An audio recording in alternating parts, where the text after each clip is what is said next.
हमारे बीच जो भी आप स्टूडेंट जो देख रहे हैं बहुत खतरनाक स्टूडेंट है, तो भविष्य में तो आप इनको देखिएगा ही। फिर भी अभी कुछ स्टूडेंट हैं जो न्यू स्टूडेंट हैं, उनको थोड़ा परिचय हम करवाना चाहेंगे हम अपने स्टूडेंट से जो इस बार 12th पास किया है, तो आपको पता चल जाए हाँ किस प्रकार का क्वालिटी है, ठीक है, यहाँ पढ़ने से। तो चलिए हम बात करते हैं, पहले इसके बारे में आपको परिचय बता देंगे। चलिए आप ही बताइए, अपने मुँह से अपना परिचय बताइए। मेरा नाम श्रीयांशु सिंह है, मेरे पिता का नाम श्री सावराम सिंह है, मेरी माता का नाम श्रीमती रोजी सिंह है, और मेरी माता सरकारी शिक्षिका है और मेरे पापा शिक्षक हैं जो पढ़ाते हैं जी। ठीक है, तो आगे आप 12th पास हो गए हैं इस बार, तो आप आगे क्या करना चाहते हैं और किस क्षेत्र में जाना चाहते हैं, पूरे विस्तार से बताइए। अभी फिलहाल मैं इंजीनियरिंग की तैयारी कर रहा हूँ। एक प्रदेश की सर्वोच्च प्रतिष्ठित संस्था राष्ट्र प्रौद्योगिकी संस्था IIT कॉलेज में जाना चाहता हूँ। उसके बाद मेरे आगे का जो मेरा लक्ष्य है वो सिविल सेवा में जाना है, जो मेरे जीवन का प्रमुख उद्देश्य है। क्योंकि मेरे पिताजी ने इस सेवा में जाने की कोशिश की थी, लेकिन इमोशन के कारण, क्योंकि आपको अगर प्रशासनिक सेवा में जाना है तो आपको 3 तरह से स्ट्रॉन्ग होना होगा। पहली तरह से इमोशनल आपको स्ट्रॉन्ग होना पड़ेगा, आपको सोशल स्ट्रॉन्ग होना पड़ेगा, और आपको किसी तरह की स्किल से प्रॉब्लम ना हो, इसी तरह से आपको स्ट्रॉन्ग होना पड़ेगा। सबसे पहली बात आती है, अगर आपको सिविल सर्विस में जाना है तो कोई भी लक की बात नहीं आती है। अगर फुल हार्डवर्क हो तो सफलता मिलनी सुनिश्चित है, मिलती ही है। क्योंकि मेरे ही पापा के स्टूडेंट्स 2020 में उनकी रैंक पूरे देश में 233 थी और इस बार 143 रैंक आई, तो एज एन IPS ऑफिसर उनकी नियुक्ति हो जाएगी। तो मेरा भी जीवन का लक्ष्य है कि मैं एक सिविल सर्विस बनूं, और मेरे जीवन का लक्ष्य है कि मैं जब IAS पद पे जाऊं, मैं एक ऐसा अधिकारी बनूं कि मेरी गाड़ी खोलने वाला एक आदमी हो, और जब मैं गाड़ी से निकलूं तो मुझे सैल्यूट करने वाले फौजियों की संख्या बड़ी हो, और मेरे गाड़ी पर भारत सरकार लिखा हो। ये मेरे जीवन का प्रमुख उद्देश्य है, और मैं इसे पाने के लिए कठिन परिश्रम कर रहा हूँ। और मुझे पूर्ण विश्वास है मेरे गुरुजनों पर, मेरे माता पिता को और शिक्षकों को, जिन्होंने मेरे हौसला अफजाई करते रहे हैं जब से मैं पढ़ाई में गंभीर हुआ हूँ। और मुझे आशा है कि मेरे लक्ष्य की प्राप्ति 6 वर्षों तक मैं एज एन IAS ऑफिसर आपके सामने रहूँगा। चलिए ठीक है, तो अगर आप लोगों को भी इस वीडियो के माध्यम से अगर कुछ कमेंट है तो आप अपना वीडियो के माध्यम से, कमेंट बॉक्स आपके सामने खाली है, अपना कमेंट कर सकते हैं। तो और थोड़ा सा इसके बारे में, अगर कोई न्यू स्टूडेंट है जो तैयारी करने के लिए चाह रहा है तो उसको किस तरह से करना चाहिए? किस चीज़ की तैयारी? UPSC की तैयारी। क्योंकि हमारे बहुत सारे स्टूडेंट हैं जो इस बार 12th किए हैं, जैसे आप भी 12th किए हैं, तो आपको पता है सारा चीज, और सब स्टूडेंट को पता नहीं है, तो उनको पता चल जाए किस तरह से करना है। अभी स्टार्टिंग है जी, ठीक है, उसके बारे में थोड़ा सा बताना है। अच्छा, देखिए, अगर आपको प्रशासनिक सेवा में जाना है, वो चाहे आपको बिहार लोक सेवा आयोग हो या संघ लोक सेवा आयोग हो, सबसे पहले तो पढ़ाई ही नहीं, आपको हर चीज़ से अच्छा होना होगा। चरित्र अच्छा रखना पड़ेगा, बैठने का तरीका, मैनर्स, सारी चीज़ सिखाई जाती है। जो कि एनी बेसिक बोलती थी कि किसी भी जो छात्र होते हैं उनकी प्रथम पाठशाला उनका परिवार होता है, जहाँ बच्चे जो सीखते हैं जो सीखते हैं वही अडॉप्ट करते हैं, वही अपने अंदर ग्रहण करते हैं, तो वही चीज़ समाज में देखने को मिलती है। और कोई लड़के, जैसे आप लड़के हैं, मैं लड़का हूँ, तो हमारा व्यक्तित्व बहुत बड़ा मायने रखता है। लड़की की ये चीज़ ध्यान रखती है कि उनका नाखून बड़ा ना हो, बोलने की शैली हो, अच्छी शैली हो। और जब संघ लोक सेवा आयोग में जाते हैं ट्रेनिंग के लिए IAS प्रशिक्षु, वहाँ पर लिखा हुआ है शीलम परम भूषणम, अर्थात चरित्र ही सबसे बड़ा गुण होता है किसी भी व्यक्ति का। और वहाँ एक चीज़ लिखी हुई है कि योगा कर्मेषु कौशलम, अर्थात कर्मों की कुशलता ही सबसे बड़ा योग है। हम लोग जो कर्म करते हैं वो ही सबसे बड़ा योग है। योग करना तो आवश्यक है ही, योग करना ही चाहिए। जब एज एन IAS ऑफिसर्स आप अपॉइंटेड होंगे, सर भी अपॉइंटेड होंगे, जितने भी लोग अपॉइंटेड होंगे, जिनका सपना है भारतीय प्रशासनिक सेवा में जाना या भारतीय पुलिस सेवा में जाना, तो वहाँ पर आप जाकर देखेंगे कि उन लोगों की जो जीवन शैली होती है बड़ी अच्छी होती है। शाम में 10 बजे तक सो जाना, सुबह 4 बजे उठना, और PT ग्राउंड में 5 बजे तक पहुंच जाना, और वहां पर भी जाकर कठिन पढ़ाई करनी पड़ती है, जो कि 10 महीने तक ड्यूरेशन चलता है। इसी बार 12 मई को IAS ऑफिसर्स की जितनी भी ट्रेनिंग की प्रशिक्षण हो रहे थे वो सारे खत्म हो गए, और हमारे बिहार को 10 IAS ऑफिसर मिल गए 2021 बैच के। तो ये अपने आप में गौरवान्वित होने वाली बात है कि हमारे कटिहार से भी IAS ऑफिसर निकल रहे हैं। पिछले साल ही पहले अटेम्प्ट में 11वीं रैंक लाने वाले शुभम प्रत्युष पाठक भी यहीं के हैं। अमन अग्रवाल जिन्होंने 84 रैंक लाई, वो IAS ऑफिसर हो गए।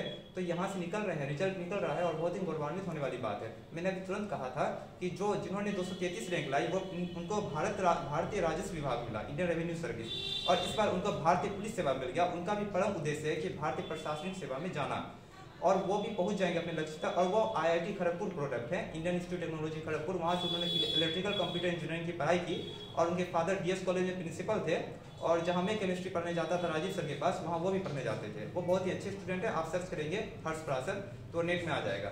और हिंदी माध्यम, अगर आप हिंदी माध्यम से तैयारी करना चाहते हैं, आगे प्रशासनिक सेवा में जाना चाहते हैं, तो आपके लिए बहुत अच्छी बात है, आप दृष्टि चले जाएं, दिल्ली में दृष्टि में जाए, वहाँ पर पढ़ाई करें। एक चीज़ और है, आज के समय में विषयांतर बहुत हो रही है, क्योंकि लोग विषयांतर बहुत ज़्यादा हो जाते हैं। और इस एज में ये भटकने की उम्र है, 13 से 19 साल तो एक टीनेजर्स होता है जिसको हम किशोरावस्था बोलते हैं। अगर 19 के बाद की बात करें तो लोग भटकते हैं। जो भटकने की जो शैली होती है, मस्तिष्क जो होता है बहुत भटकता है लोग, और जो इस उम्र में अपने आप को नियंत्रित कर ले वो सरकारी पद पर चले ही जाते हैं। इसमें किसी प्रकार का संदेह नहीं है, चाहे कंपटीशन कितना भी हार्ड हो, प्रतिद्वंदी कितने भी हो, अगर अच्छी लगन से पढ़ाई होगी तो सफलता मिलना सुनिश्चित है। मेरा भी ये विश्वास है और ऐसा होता ही है, क्योंकि जिन्होंने पढ़ाई की, जिन्होंने मेहनत की, वो आज अपने पद पर पहुंच चुके हैं। हिंदी माध्यम से जिनकी दिव्यांग खबर जो पिछले साल जिनकी 438वीं रैंक थी एज एन IPS ऑफिसर्स, उनकी इस बार 105वीं रैंक आई है, एज एन IAS ऑफिसर उनकी अपॉइंटमेंट हो जाएगी। तो जो मेहनत करते हैं, ये तो संघ लोग तो बहुत बड़ी बात हो गई। अगर आप बिहार लोक सेवा आयोग में जाना चाहते हैं, उनकी तैयारी करना चाहते हैं, तो वहाँ भी आप अगर पढ़ाई करेंगे, टीचर पहले बात आती है शिक्षक, जो शिक्षक बताते हैं उनकी बात को मानना बहुत आवश्यक है। क्योंकि जैसे हिंदी विषय में मेरे 95 नंबर हैं, 95 नंबर मुझे आए, तो सर की बहुत अच्छी देन है। सर जिस तरह से पढ़ाते हैं कि हर तरह का छात्र हो, चाहे किसी भी तरह का छात्र हो, वो नहीं पढ़ने वाला भी हो या बहुत ही मजाकिया स्वभाव का लड़का हो या लड़की हो, तो वो भी समझ जाए सर को, सर इस तरह से पढ़ाते हैं। और जो सभी छात्र को समझा ले, छात्र किसी भी तरह के हों, सभी छात्र को समझाने में, संतुष्ट करने में सफल हो, वही सही मायने में सफल शिक्षक है।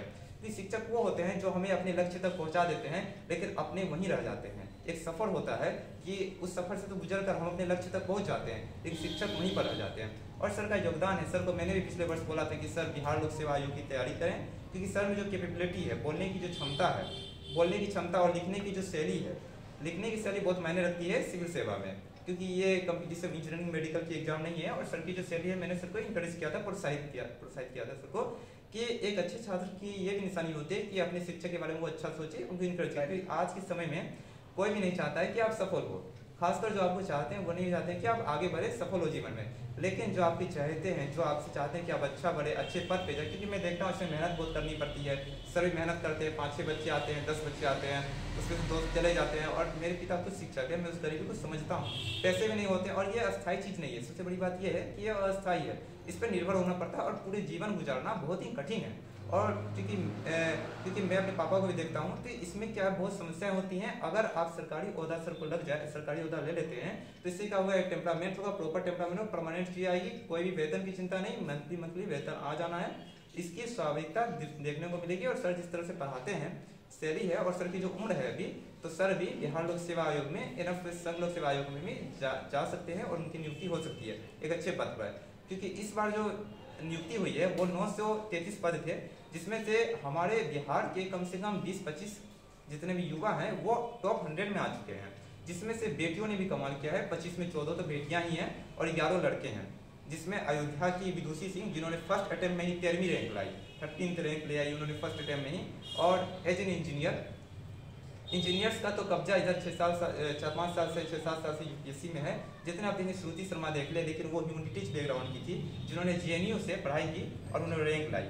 और इस बार जो इशिता कौशिक जिन्होंने फर्स्ट रैंक लाई है, वो भी देखिए, अगर जो जितने भी टॉपर्स निकलते हैं वो हम ही में से बीच से निकलते हैं, कोई अलग नहीं होते हैं। जितने भी टॉपर्स बनते हैं सभी हम ही के बीच से होते हैं, और वो कोई साधारण नहीं होती है, लेकिन उनकी जीवन शैली ऐसी होती है जो उनको असाधारण बना देती है। जीने का तरीका, बैठने का तरीका, बोलने का तरीका, और संगति का तो बहुत असर पड़ता है। संगत से गुण आत है, संगत से गुण जात। आपकी अगर संगति गंदे लोगों से होगी, जो आपके संस्कार अच्छे हैं वो भी खराब हो जाएंगे, बिगड़ जाएंगे।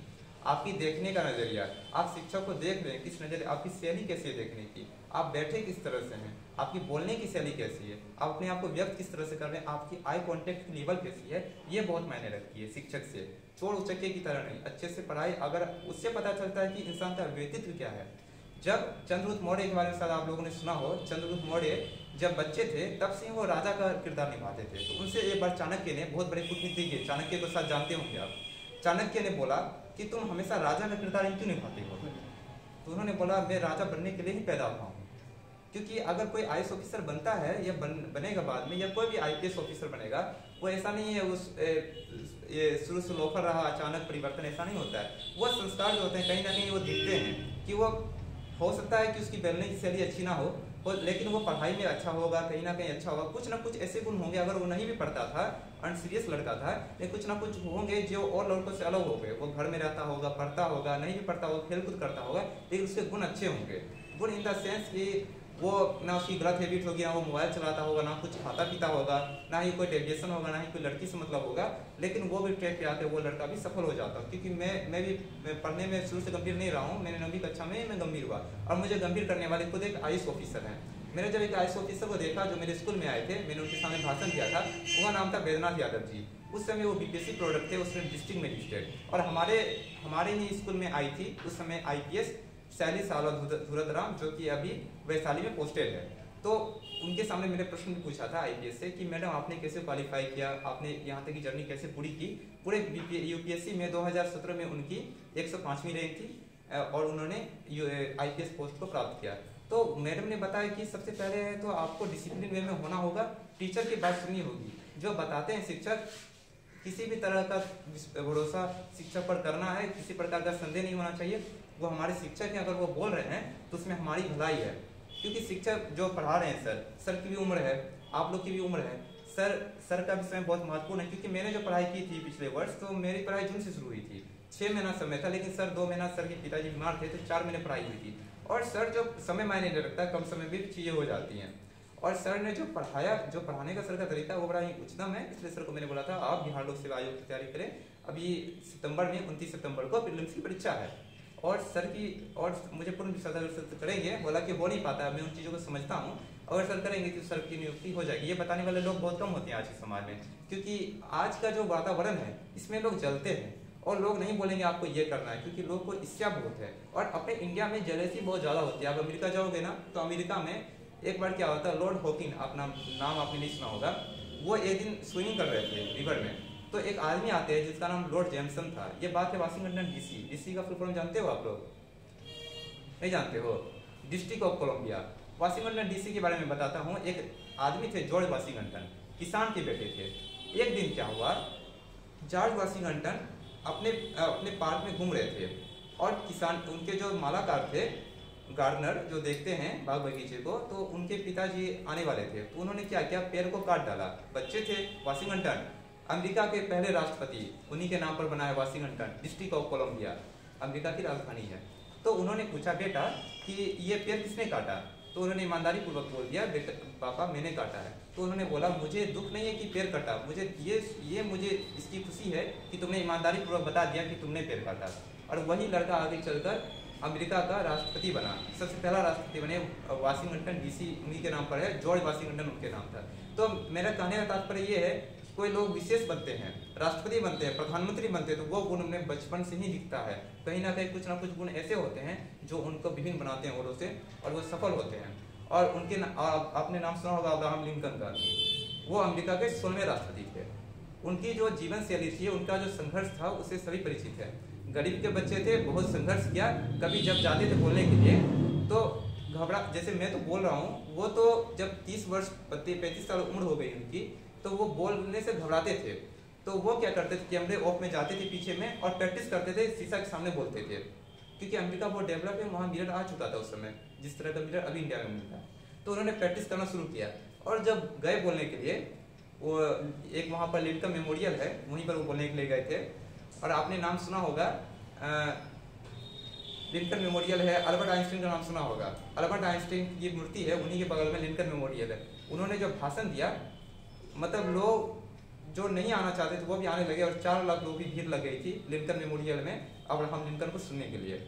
तो आपने सुना होगा रूस के जो राष्ट्रपति हैं व्लादिमीर पुतिन, हम लोग जानते हैं कि द्वितीय विश्व युद्ध 1939 से लेकर 1945 तक हुआ था। उसमें आपने देखा होगा कि जो संघर्ष की जो शैली थी, उसमें बहुत सारे लोग मारे जा रहे थे। और अभी आपने प्रधानमंत्री जी हमारे हिरोशिमा गए थे, जहाँ पर 6 अगस्त 1945 में बॉम्ब गिरा था, जिसमें इतने लोग मारे गए। आज भी वहाँ लोग पैदे होते हैं, दिव्यांग पैदे होते हैं आज भी। लेकिन आज अभी आप जाएंगे जापान, तो आपको वो चीज़ देखने को नहीं मिलेगी। वहाँ पर इतना डेवलपमेंट हो गया है, जापान की सरकार ने इतना किया है कि आपको लगेगा कि Japan will be change ever be, no doubt at all. I can say definitely, because Japan is the most development country in the world. Because Canon camera जो आप देखते हो, कैमन कैमरा कहाँ से प्रोड्यूस होकर आता है? जापान प्रोड्यूस करता है। और यहाँ पर उसकी कीमत 25,000 है, वहाँ आप जाएंगे आपको 4,000 में, 2,000 में, 3,000 में कैमन की कैमरा मिल जाएगी। प्राइम मिनिस्टर वहाँ गए, वहाँ पर स्वांगो नाम के एक आदमी है जो इंडिया के ही हैं, लेखक हैं उन्होंने हिंदी में उनसे बात की, तो प्राइम मिनिस्टर में भी विशेष गुण थे। वो जब बच्चे थे तो वो बिजनेसमैन की बातें सुनते थे, चाय बेचते थे, बिजनेसमैन की बातें सुनते थे कि वो क्या कर रहे हैं, और कार्यालय में जाना, अफसरों की कुर्सी साफ करना उनका काम था। जब प्राइम मिनिस्टर 10 वर्ष के 12 वर्ष के थे, मोदी जी का काम था। लेकिन ऐसे अभिन्न गुण थे उसमें, वो हमेशा भारत को जोड़ना चाहते थे। वो चाहे कोई किसी प्रकार की सांप्रदायिकता हो या किसी प्रकार का भेदभाव हो, वो हमेशा लड़ चढ़कर भाग लेते थे और उन्होंने आडवाणी जी के साथ सहयोग दिया। विशेष गुण इनमें ये थे कि उनको जो रिप्रेजेंट करने का जो तरीका है पीएम का, वो बहुत डिफरेंट है। और ऐसे प्राइम मिनिस्टर अभी तक देश में नहीं हुए जो प्रधानमंत्री मोदी जी की नकल कर सके। उनकी जो नकल करने का, बात करने का तरीका, अपनी तरफ लोगों को आकर्षित करने का तरीका है, वो बहुत ही डिफरेंट है। इसलिए वो प्राइम मिनिस्टर मोदी है। आज मोदी पूरी दुनिया मांग रही है कि हमारे पास मोदी जी है, हमें गर्व है मोदी जी पर, क्योंकि मोदी जी मेरे आदर्श हैं। इसका मतलब नहीं मैं इसलिए बड़ाई कर रहा हूँ कि मोदी जी सभी के आदर्श है। आज पाकिस्तान भी मोदी जी की मांग कर रहा है। पहले ऐसा नहीं होता था। पहले जब मोदी जी नहीं थे तो हम लोग घर में घुसकर नहीं मार पाते थे आतंकवादियों को, सर्जिकल स्ट्राइक नहीं कर पाते थे और घुस के मारते थे। जब 1971 का युद्ध हुआ था भारत और पाकिस्तान के बीच, शायद आप लोग को मालूम ना हो, अभी एक फिल्म आई है विद्युत जामवल की, आप लोग जरूर देखिएगा मौका मिले तो, IB7 इंटेलिजेंस ब्यूरो 71। उसमें जो हमारे देश के जितने भी ब्यूरो ऑफिसर्स थे, खुफिया विभाग के जितने भी अधिकारी थे, अमेरिका की जो खुफिया एजेंसी है उनका नाम होता है नेशनल इंटेलिजेंस एजेंसी, NIO। और आप जानते होंगे ब्रिटेन की जो खुफिया एजेंसी है उनका नाम है मिशन इम्पॉसिबल, MI। तो भारत सरकार ने जो समय काम किया था पाकिस्तान में घुस के वहां मारना, और एरोप्लेन को हैक कर रहा था उसके पायलट खुद हमारे ऑफिसर्स थे जिनका नाम अरविंद सिंह था। और 90% जो उस समय जितने भी मरे थे राजपूताना राइफल्स के ऑफिसर्स मरे थे, और उन्होंने देश के लिए कुर्बान दे दिया और देश को लेकर किसी प्रकार की आंच ना आने दी। आज भी हमारे देश में जितने भी ऑफिसर्स मरते, किसी प्रकार की लोग यहाँ जातिवादी करते हैं, भारत अटूट है, भारत सभी का है। ये देश में ना ऊंची जाति का भाव है ना छोटी जाति का भाव होना नहीं चाहिए। कुछ राज्य हैं जो इसको बढ़ावा देते हैं। पीएम मोदी सभी, क्योंकि वो बड़े आदमी है, बड़े आदमी का देखने का जो नजरिया होता है वो सभी को समान होता है, वो चाहे प्राइम मिनिस्टर हो या हमारे चीफ मिनिस्टर योगी जी हो। आज भी हमारे देश में जितने भी जवान शहीद होते हैं वो ये नहीं सोचते हैं कि मुझे क्या इससे लाभ मिलेगा। उनकी रॉयल जिंदगी होती है। वो अभी भी आप जाओगे राजौरी जाओगे, हाल में ही 25 जवान हमारे देश के शहीद हुए, राजौरी जाओ, आप चाहे चले जाओ जम्मू और कश्मीर चले जाओ, कारगिल चले जाओ, आज चले जाओ लेह चले जाओ, हमारे जितने भी जवान शहीद हो रहे हैं वो हमें अपने देश पर गर्व महसूस हो सके इसलिए वो शहीद होते हैं। पहली बात क्या है कि आपने शायद जानते होंगे पहले जो हमारे देश के चीफ डिफेंस ऑफ स्टाफ थे बिपिन सिंह रावत, और आप जानते होंगे हमारे देश के जो राष्ट्रीय सुरक्षा सलाहकार हैं, आप जानते होंगे उनका नाम क्या है? जानते हैं हमारे देश के राष्ट्रीय सुरक्षा सलाहकार हैं? नहीं जानते हैं। हमारे देश के राष्ट्रीय सुरक्षा सलाहकार का नाम है नेशनल सिक्योरिटी एडवाइजर, उनको बोला जाता है NSA। उनका नाम है अजीत डोभाल। अजीत डोभाल पाकिस्तान में घुसकर 1980 का समय था, पाकिस्तान में घुसकर मौलवी बनकर लोगों को पता नहीं चलता था, वहाँ गोश्त भी खाना पड़ता था हिंदू होते हुए भी, क्योंकि वो वहाँ पर खुफिया विभाग के अधिकारी बनकर गए थे, रो बनकर गए थे। अगर पता चल जाता तो वो मार देता। तो उन्होंने वहां पर काम किया, जवान नमाजें भी पढ़ते थे, 5 समय नमाज भी पढ़ते थे और अपने देश की सारी चीजें पता करते थे क्या क्या हो रहा है देश में। उस समय था 1980 का, और उन्होंने इतनी बड़ी हिम्मत का काम किया। और एक आप शायद नाम नहीं जानते होंगे, अनिल मिश्रा नाम के आदमी थे 2002 में, उन्होंने जो काम किया पाकिस्तान में घुसकर, पाकिस्तान में घुसे और वहां पर पता चल गया किसी को कि ये जो है हिंदू है और इंडिया से आया है, क्योंकि वहाँ मौलवी की ड्रेस में लंबा चौड़ा थे, वो पठान लगते थे देखने में। उन्होंने कम से कम 1000 आतंकवादियों को अकेले मारा था और मर भी गए थे, बॉम्ब ब्लास्ट कर दिया था। और हमारे देश के रियल हीरो वो हैं। आप देखते होंगे हमारे देश में पठान जैसी फिल्में हिट हो जाती है, हमारे देश में IB71, हमारे देश में पद्मावत जैसी फिल्में हिट नहीं हो पाती, हमारे देश में पृथ्वीराज चौहान जैसी फिल्में हिट नहीं हो पाती। ये देश का दुर्भाग्य है। इसमें सबसे बड़ा योगदान है हमारे देश के जो मेजोरिटी पीपल है हिंदू का, हिंदू पठान जैसी फिल्मों का, जो कि एक ऐसे हीरो की फिल्म है जिसकी विचारधारा जाकिर हुसैन से मिलती है। जाकिर हुसैन को जाकिर नायक को जानते होंगे कि वो ब्रेन वॉश कर देता था, खड़े खड़े हिंदू को मुसलमान बना देता था, जानते होंगे जाकिर नायक को। तो वो किस तरह की विचारधारा है, उसकी विचारधारा आतंकवादी, उसकी विचारधारा अंडरवर्ल्ड का सबसे बड़ा जॉन इब्राहिम जैसी, उसकी जो इब्राहिम था उसकी जैसी विचारधारा है किसकी, शाहरुख खान की। और उसकी फिल्में भारत में हिट हो जाती है। पठान जैसी फिल्म है जिसमें कि इतने गंदे गंदे दृश्य हैं जो न्यूज चैनल में भी चीजें एक्सपोज हो रही थी, और वो फिल्म का नाम पठान है। भारत में पठान जैसी फिल्में हिट होती है और पृथ्वीराज चौहान जैसी फिल्में फ्लॉप कर जाती है। ये दुर्भाग्य का बात है, ये अच्छी बात नहीं है। हालांकि उसमें जो किरदार जिस कलाकार को दिए गए, अक्षय कुमार को, उसने अच्छा से निभाया नहीं। पृथ्वीराज बहुत बड़े योद्धा थे और हिंदू के श्रोधार राजा थे, हिंदू राजा थे। भारत में भी हाल में ही प्राइम मिनिस्टर ने, सीएम योगी ने, और हमारे देश की जो टीचिंग एजेंसी है, उन्होंने जितने भी मुगल के जितने भी भाग थे, जो गलत भाग हमारे बच्चों को, हम जैसे छात्रों को पढ़ाया जा रहा था, जो 12वीं में पढ़ते थे, वो सारे भाग हटा दिए जिसमें हिंदू राजाओं को नीचा करके दिखाया गया था। वो चाहे साम्राज्य पाल वंश हो, वो चाहे आपका मौर्य वंश हो, वो चाहे आपका चौहान वंश हो, राठौर वंश हो, सूर्यवंशी वंश हो, कोई भी वंश हो, जितने भी हिंदू राजा थे और जितने मुसलमान राजा थे, जितने मुगल एम्पायर थे, उन्होंने किस तरह से दबाया है, किस तरह से आती था। कि आपको मैं एक बात बता देना चाहता हूँ, आप सिख धर्म को जानते हैं। सिख धर्म, सिख एक पंथ है, धर्म नहीं है। और इस देश में जितने पंथ बने हैं, जितने भी आप देखते होंगे, सिख पंथ हो, जैन पंथ हो, बौद्ध पंथ हो, सभी हिंदू से निकले हैं। सभी को बनाने वाले हिंदू ही हैं। गौतम बुद्ध को बनाने वाले थे, गौतम बुद्ध जो थे, उन्होंने एक बार अपने, उनके नज़दीकी थे, उनका नाम था शंकर। शंकर को उन्होंने बोला था कि मैं जो अभी देख रहा हूँ, जिस तरह की चीज़ें हो रही है, आने वाले 500 वर्षों में देखिएगा आप पाप बहुत बढ़ता जाएगा। और वो चीज़ बात उनसे पूछा गया कि ऐसा क्यों होगा। हिंदी में ही है, सर पढ़ाएंगे आप लोगों को, कि बताया गया ऐसा क्यों होगा। तो सर ने, तो उन्होंने बोला गुरु के रूप में, ऐसा इसलिए होगा क्योंकि अभी पाप बढ़ता जा रहा है। वो 100 ईसा पूर्व में थे गौतम बुद्ध, उन्होंने बात कही और ये बातें सत्य हो रही है। और मैं आपको ये बात बता देना चाहता हूँ कि औरंगजेब, आज बहुत दिन बाद मुझे बोलने का मौका मिला, इसलिए मैं बात खुलकर कर रहा हूँ अपनी। आप देखेंगे गौतम बुद्ध महान थे, महावीर भी महान थे, सभी हिंदू से निकले थे। देखिए जैन पंथ है, वो एक धर्म नहीं है, सभी हिंदू से निकला है। और सिख भी एक पंथ, क्योंकि हम लोग जब मरते हैं तो हम लोग को जलाया जाता है, क्योंकि हम लोग हिंदू धर्म से आते हैं। और जब एक सिख पंथ का आदमी मरता है, एक जैन पंथ का आदमी मरता है, या बौद्ध, गौतम, अब जब चाइना जाएंगे वहाँ जो लोग मरते हैं उनको जलाया जाता है, दफन नहीं किया जाता है, क्योंकि वो बौद्धिज्म है। बौद्धिज्म को बनाने वाले खुद क्षत्रिय थे, हिंदू थे, जिनका नाम था गौतम। पहले नाम था सिद्धार्थ, उन्होंने अपने परिवार को छोड़ दिया अपने लिए। लेकिन यहाँ लोग समझते नहीं चीज़ों को। और जैन एक ऐसा समाज है हमारे देश का, इतना छोटा सा पार्ट है, सक्सेस रेशियो जो उन लोगों का बहुत ज़्यादा, किसी भी डिपार्टमेंट में, वो चाहे यूपीएससी हो, वो चाहे आईआईटी हो, मेडिकल हो, उसमें आप जैन को बहुत देखोगे। ये छोटा सा कम्युनिटी हमारे देश का, इतना डेवलपमेंट, इतना टीचिंग है कि अपने में प्राउड महसूस होता है, हम लोगों को अच्छा लगता है। एंड क्षत्रिय समाज, ब्राह्मणीय समाज, ये तो है ही, लेकिन एंड ओबीसी समाज सभी हैं। और आप देखेंगे, लेकिन सबसे बड़ी बात जो अभी रेशियो जो हर जगह दिखता है ज़्यादा, वो जैनिज्म का दिखता है, ब्राह्मणिज्म का दिखता है, हिंदुइज्म का दिखता है, क्षत्रियज्म का भी दिखता है, और ओबीसी कैटेगरी के लोगों का भी दिखता है। तो सभी लोगों का, SC ST लोगों का दिखता है, जिनमें प्रतिभा है। कहने मतलब है कि इन लोगों का सक्सेस रेशियो बहुत ही ज़्यादा है अन्य लोगों की अपेक्षा। मुसलमानों का भी है, उन लोगों में टीचिंग कम है तो सक्सेस रेशियो कम है, टीचिंग ज़्यादा होती है तो सक्सेस रेशियो उन लोगों में ज़्यादा होता है। इस बार जो हमारे देश में जो 7वीं रैंक लाने वाले यूपीएससी में, उनका नाम है, आप लोग जानते होंगे, वसीम अहमद भट्ट। वसीम अहमद भट्ट ने 7वीं रैंक लाई सर यूपीएससी की परीक्षा में।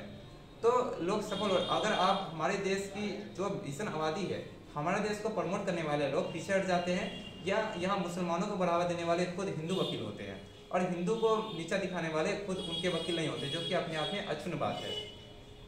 इन चीज़ों को आप देखेंगे। औरंगजेब ने जो शासन किया था, जो दुर्व्यवहार हमारी औरतों के साथ किया था, हमारी महिलाओं के साथ किया था, हिंदू महिलाओं के साथ साथ, तो गुरु ग्रंथ साहिब, जो गुरु नानक साहिब थे, वो उन्होंने सोचा कि मैं क्या करूं। तो उन्होंने क्या किया, उन्होंने एक पंथ बना डाला। उन्होंने सोचा कि मैं एक ऐसा पंथ बनाऊंगा जिसमें महिलाएं सिंदूर नहीं लगाएंगी, लेकिन वह हिंदू होंगी, उन्होंने सोचा। और इससे क्या होगा, मुसलमान कंफ्यूज होगा, ये हिंदू है या मुसलमान, वो जो पोशाक पहनेगी वो मुसलमाने जैसे नहीं पहनेगी। तो आपने देखे, उन्होंने पंथ बना डाला, और सिख पंथ से व्याख्यात हो, उनको हम लोग वाहे गुरु भी बोलते हैं। गुरु गोविंद सिंह की धरती खुद हमारा बिहार है, 10वें गुरु जो थे सिखों के, और गुरु तेज बहादुर सिंह की भी धरती बिहार ही है। तो ये अपने आप में गर्व की बात है कि हमारा जो बिहार है, उन्होंने गुरु गोविंद सिंह को दिया। पटना साहिब आप जाएंगे तो वहाँ देखिए गुरु गोविंद सिंह को दिया, गुरु तेज बहादुर को दिया, और यहाँ तक कि महावीर की धरती खुद बिहार है, और गौतम बुद्ध की धरती भी बिहार है। चंद्रगुप्त मौर्य, सम्राट अशोक, खुद आर्यभट्ट की धरती बिहार है। आर्यभट्ट को शायद आप जानते होंगे। आर्यभट्ट ऐसे महान विज्ञाता थे, गणितज्ञ थे, जिन्होंने अनुमान लगा लिया था कि 0 से ही संख्या शुरू होगी, और 0 की शून्य की खोज उन्होंने की, आर्यभट्ट ने। वो ब्राह्मण समाज से आते थे, और उनकी जो तेज विद्या थी, उन्होंने समझा कि कैसे क्या करना है। और पहले ऐसे विद्वान जिन्होंने पूरी दुनिया में 0 का पाठ सीखा है। मनोज कुमार का एक गाना भी आपने सुना होगा, जीरो दिया मेरे भारत ने, आपने सुना होगा। और इसके साथ ही मैं बोलना चाहूँगा कि हालांकि बात बढ़ती चली जा रही है, आप जानते हैं कि वशिष्ठ नारायण सिंह को आप जानते होंगे, जानते हैं वशिष्ठ नारायण सिंह को? जानते हैं? नहीं जानते। वशिष्ठ नारायण सिंह को नहीं जानते। वशिष्ठ नारायण सिंह के बारे में जानना चाहिए। वशिष्ठ नारायण सिंह बहुत बड़े ज्ञाता थे गणित के। उनको नासा में खुद national administrative special agency NSA में उनको बुलाया गया था एज ए साइंटिस्ट, लेकिन वो गए, कुछ दिन काम किया और आ गए, क्योंकि हमारे भारत में उनको बोल दिया गया था कि आपको ज़्यादा दिन वहाँ नहीं रहना। उनका जो माइंड चलता था, जब वो कंप्यूटर के सामने बैठते थे तो कंप्यूटर से 10 गुना ज़्यादा उनका माइंड तेज चलता था। तो जो अमेरिकन थे वो आश्चर्य पड़ जाते थे। अमेरिका एक ऐसा देश है जो अपने आप का फायदा देखता है। इंडिया से वो लेना चाहता था, लेकिन बिहार की एक ऐसी राजनीति थी जो उनको जाने नहीं दिया गया।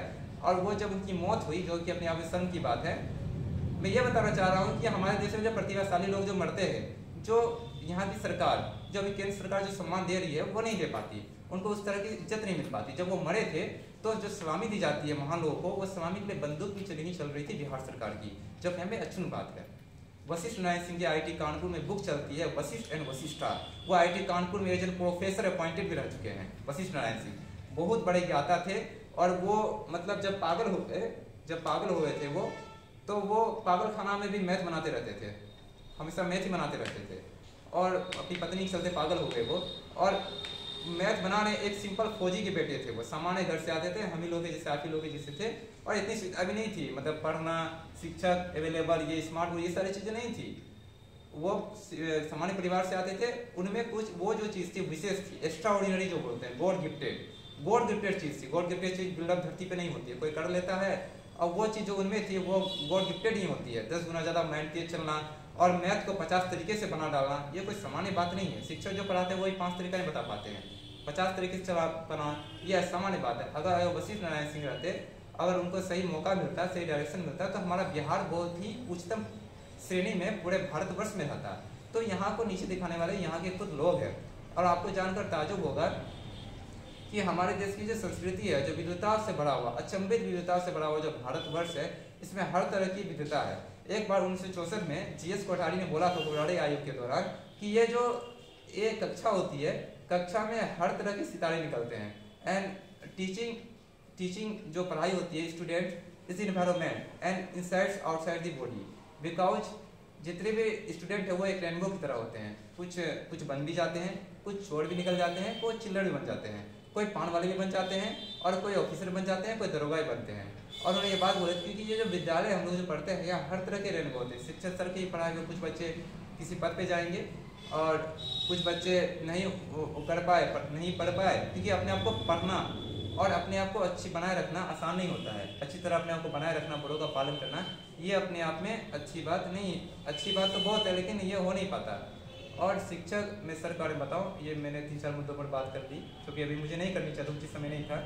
कि सर से बहुत महीनों के बाद मुलाकात हुई, कम से कम 8 महीने बाद सर से मेरी मुलाकात हुई है, इसलिए। और सर मेरे जीवन के आदर्श है, मैं सर को अपना आदर्श मानता हूँ। सर से मैंने बहुत सारी चीज़ें सीखी हैं कि इतनी कम उम्र में अपनी आर्थिक तंगी के कारण पढ़ाना और संघर्ष करना। सर की संघर्ष की कहानी आप सुनेंगे तो आपको खुद में लगेगा कि आपका संघर्ष कुछ नहीं है सर के आगे।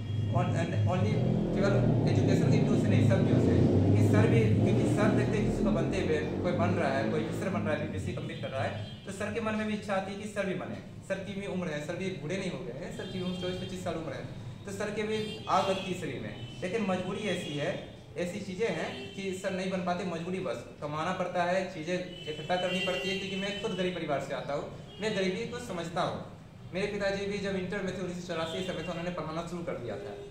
और सर भी पढ़ाना शुरू करते हैं, फिर अपना भी पढ़ते हैं और BPSC की तैयारी नहीं कर पाते हैं। मैंने सर को हमेशा मोटिवेट किया, मैं बोलता हूँ सर अगर तैयारी करेंगे तो he will selected, no doubt at all, because and first attempt. Sir की जो कैपेबिलिटी है और सर की जो बात करने की जो शैली है और इंकरेज लिखने की जो शैली, सर जिस तरह से बताते हैं, समझाते हैं, और मुझे पूर्ण विश्वास सर जो लिखेंगे BPSC के पेपर में, मेंस में, तो चेक करने वालों को भी सर अपनी तरफ आकर्षित कर पाएंगे, आकर्षित कर लेंगे। सर का माध्यम जो हो, हिंदी हो या इंग्लिश हो, जो सर रखना चाहे उसमें सर सफल होंगे।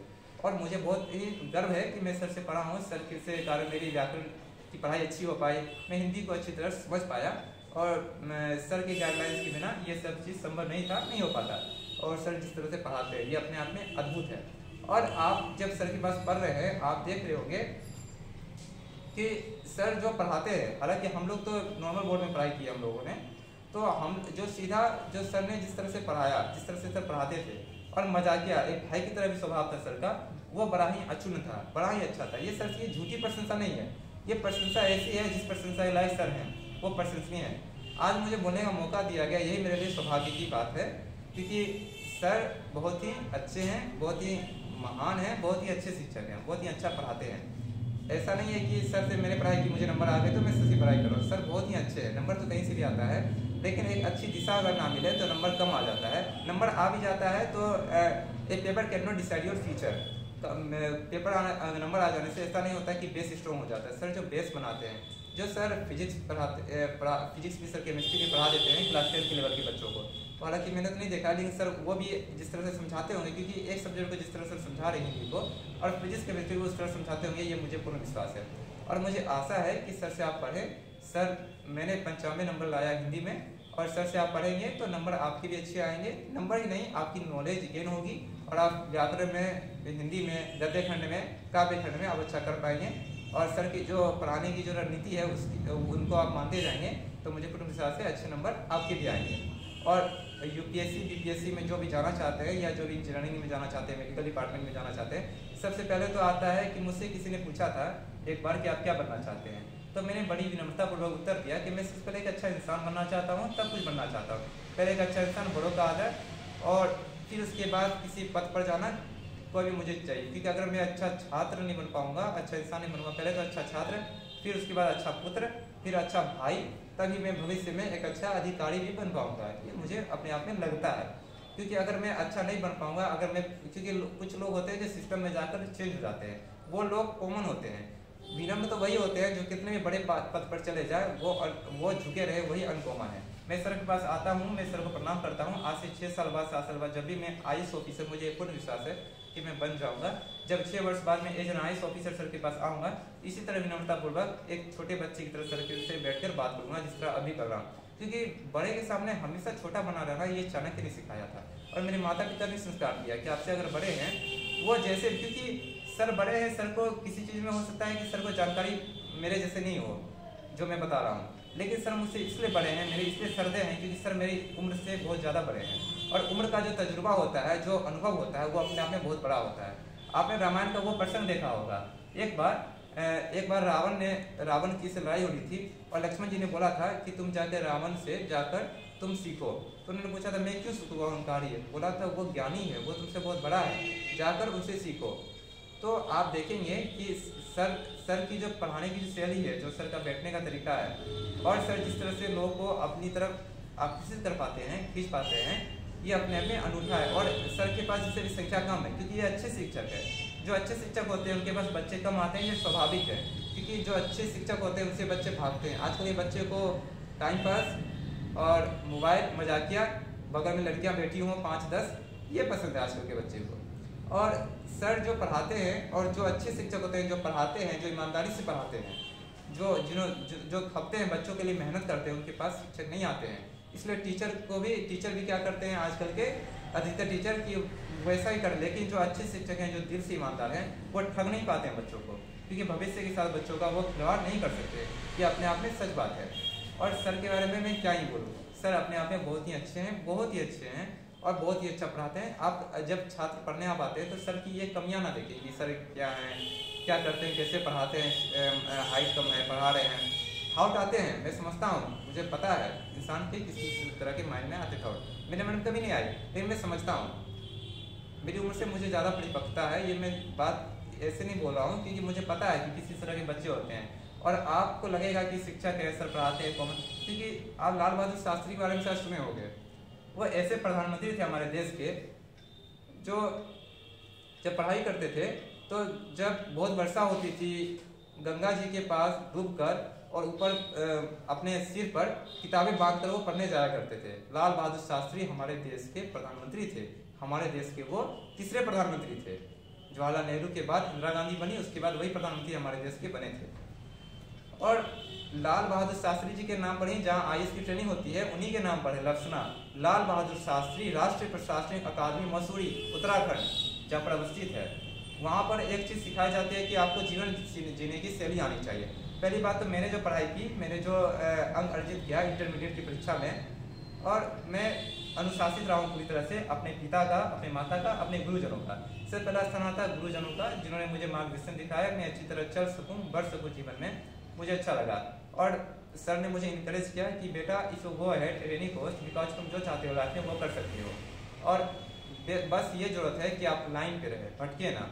अगर भटक गए तो सारी चीज़ें, सारी मेहनत तुम्हारी बर्बाद हो जाएगी, क्योंकि दुनिया बड़ी ही खराब है, बड़ी ही खत्म है। यहाँ अगर आपके पास पैसा है तो लोग पूछते हैं, नहीं तो नहीं पूछते हैं।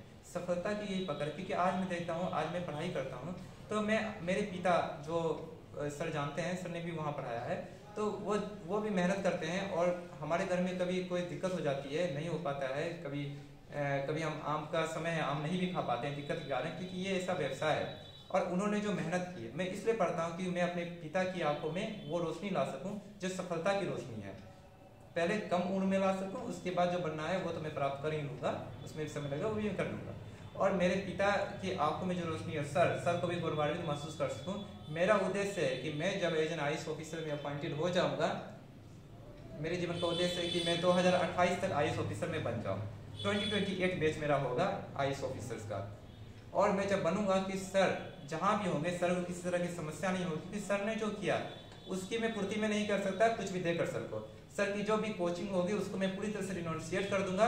वहाँ पे एडवांस लोग लगे होंगे जो कि पैसा लेंगे, और जो पैसा नहीं देगा एडवांस में वो नहीं वहाँ पर पढ़ सकेगा। और भीड़ भी होगी सर के पास, और सर के पास कमाई भी अच्छी होगी, सर को किसी तरह की समस्या नहीं होगी। सर का ड्रेस कोड भी जो एज ऑफिसर का ड्रेस कोड होता है, कोट पैंट शर्ट सर पहने होंगे, दाढ़ी मूछ सर पूरी तरह से, क्योंकि लाइफ बहुत ही बड़ी और लाइफ एक है, लाइफ नहीं मिलेगी दोबारा। और मैं चाहता हूं कि मेरी जो भावना है, जो मेरी मासूमियत है, कि मैं सर को वो हर कुछ करूं एक पुत्र के रूप में, कि सर को किसी तरह की समस्या ना हो। ऐसा नहीं है मैं सर की मदद ज़्यादा, मैं अपने आप को बड़ा महसूस कराना चाहूँगा। ये मेरी भावना है कि सर मैं अपनी गरीबी देखी है, मैंने अपने पिता को देखा, क्योंकि मैं नहीं चाहता हूँ सर उतने समय तक संघर्ष करे जितने मतलब मेरे पिता संघर्ष करते आ रहे हैं। सर को आने 20 वर्ष तक संघर्ष ना करना पड़े, क्योंकि ये बहुत ही समस्या हो जाएगी। और मैं सर को अपग्रेड कर दूंगा, पूरी तरह से रिनोन्सिएट कर दूंगा सर की जहाँ भी कोचिंग होगी, और वो पूरी जो ज़मीन होगी वो अपनी होगी, वो भाड़े की नहीं होगी। सर पढ़ाएंगे, सर आएंगे, सर रहेंगे, बच्चे पढ़ेंगे सर से, और बच्चे चले जाएंगे। मैं ऐसा बोल रहा हूँ, बाद में मुकर जाऊँ, ऐसा नहीं होगा। मैंने बोल दिया, ये मेरा सर के प्रति मैं आज मैं आप सभी के समक्ष, कैमरे के समक्ष मैं सर को प्रतिज्ञा देता हूँ, और मेरी ये दृढ़ प्रतिज्ञा है भगवान राम की तरह। मैंने बोल दिया मैं ये करके रहूँगा, क्योंकि सर से मेरा बहुत लगाव है। सर कभी बीमार पड़ जाते थे, कभी कभी चले, मैं सर से फ़ोन करके पूछता था सर कहाँ है आज, और सर से मेरा अनूठा संबंध है। सर को किसी प्रकार की समस्या नहीं होगी। सर को मैं अपने ऑफिसर बनने के 1-2 वर्ष बाद ही मैं सारी चीज़ें सर को उपलब्ध करा दूंगा। एक अच्छी सी ज़मीन होगी, कहीं भी दूर में भी हो, वहाँ पर स्टूडेंट भी आएंगे। इतने में व्यक्ति सेट करूँगा कि सर के पास ना छात्रों की कमी होगी, और सर जीवन शैली बहुत अच्छी तरह निभा पाएंगे। सर को मैं अपनी तरफ से एक कार्ड भी गिफ्ट करूँगा, जिसमें एक आदमी होगा, जब सर निकलेंगे तो आदमी गेट खोलने के लिए होगा। और मेरा जो ये है एक शिक्षक के प्रति, ये मेरा जीवन का ये मेरी छोटी सी भेंट होगी सर के प्रति। सर ने जो मुझे पढ़ाया, ये मैंने सोच लिया था जब मैं सर से पढ़ने आता था, सर से जो मेरी बातें होती थी, सर जिस तरह से पढ़ाते थे, तो ये ज्ञान, ये जो सर ने मुझे ज्ञान दिया, ये मुझे आगे UPSC में काम आएगा। मैं अगर हिंदी साहित्य लूँगा तो वहाँ मुझे सर की पढ़ाई हुई चीज़ें, संज्ञा, वर्ण, वो चाहे प्रत्यय हो, उपसर्ग हो, वो सारी चीज़ें मुझे काम आएगी वहाँ पर। वो छोटी छोटी सी चीज़ें जो बेस बनता है, जो एक घर तैयार होता है, वो मुझे छोटी छोटी सी चीज़ें वहाँ पर काम आएगी। सर की पढ़ाई हुई हर चीज़ें। मैं लगभग 40 मिनट से बोलता जा रहा हूँ, लेकिन मैं सर से यही बोलूँ, सर जिस तरह से पढ़ाते हैं, सर का सम्मान करें, और सर से आए, सर को प्रणाम करें, और सर जो भी बताएंगे उनको ब्लाइंडली फॉलो करें, और ये ना सोचें कि क्या होगा, सब अच्छा ही होएगा, कोई भी खराब नहीं होता है। और सर पर पूरी तरह से विश्वास करें।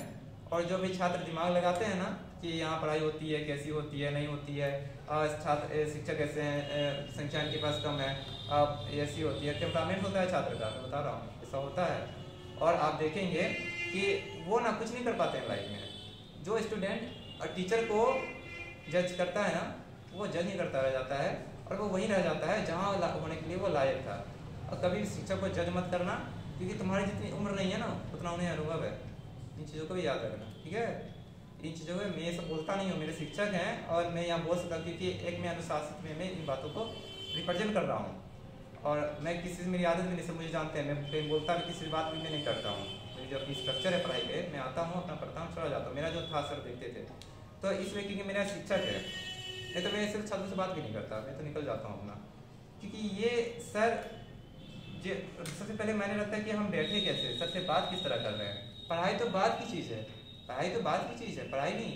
आप किस तरह से सर से बात करो, देख किस तरह से रहे हो, देखने से कोई आप समझ जाएगा कि ये लड़का किस तरह से देखता है, इसकी सोच करने की दिशा क्या है।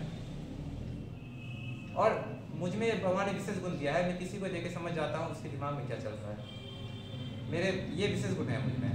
जैसे ये सर मेरे सर हैं, तो ये हमेशा अच्छा सोचते हैं मेरे बारे में कि बच्चा आगे बढ़े, इन्होंने गरीबी देखी है और क्या ये रहता है कि इनको ये गरीबी प्राप्ति ना हो, ये ना देखे। मैं जो संघर्ष कर रहा हूँ इस उम्र में, कोचिंग में आता हूँ, पढ़ाता हूँ, फिर जाके मुझे खाना बनाने पड़ते हैं, मैं पढ़ता हूँ, फिर एक गाड़ी होता है तो कभी गाड़ी नहीं भी मिलती है तो मैं आके बच्चों को पढ़ाता हूँ। कड़ी धूप हो, करकराती धूप हो, बच्चों को पढ़ाना है, आके संघर्ष करना है और घर पैसे भेजने हैं, कभी कमी हो जाए तब भी अपनी जीवन शैली को बनाए रखना है।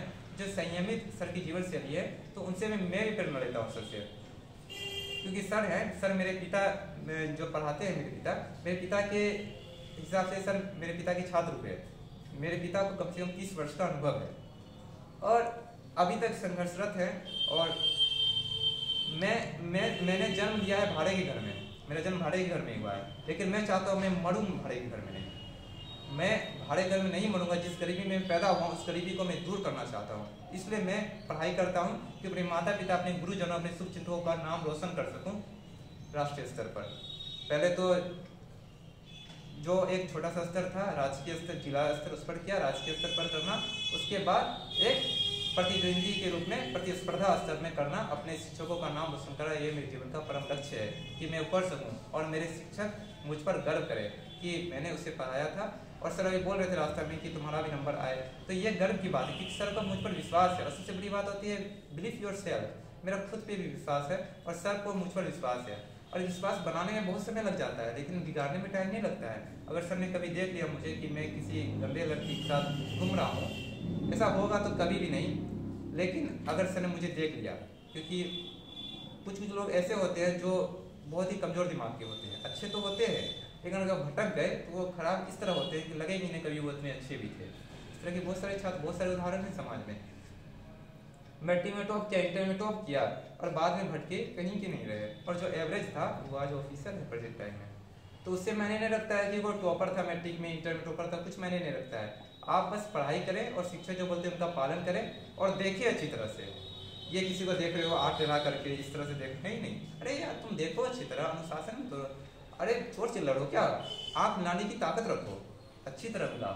सर है मेरे सरदे हैं और सर से मैंने बात की। मैं सर से इसलिए इस तरह से मैं ये सारी बात बता रहा हूँ क्योंकि सर हैं, ये इतनी बात में नहीं खोलता। क्योंकि सर से मैं बात करता था, कभी मेरी कोचिंग में बात होती थी सर से 1 महीना 2 महीना में एक बार, तो सर मुझसे प्रशंसित हो जाते थे, पूछते थे बाबू ये बताओ, ये मुद्दा बताओ। और सर से कितनी चीज़ें सर ने मुझसे जानी कि बेटा ये क्या होता है, ये क्या होता है, आप बताएंगे तो तब ना मैं जानूंगा।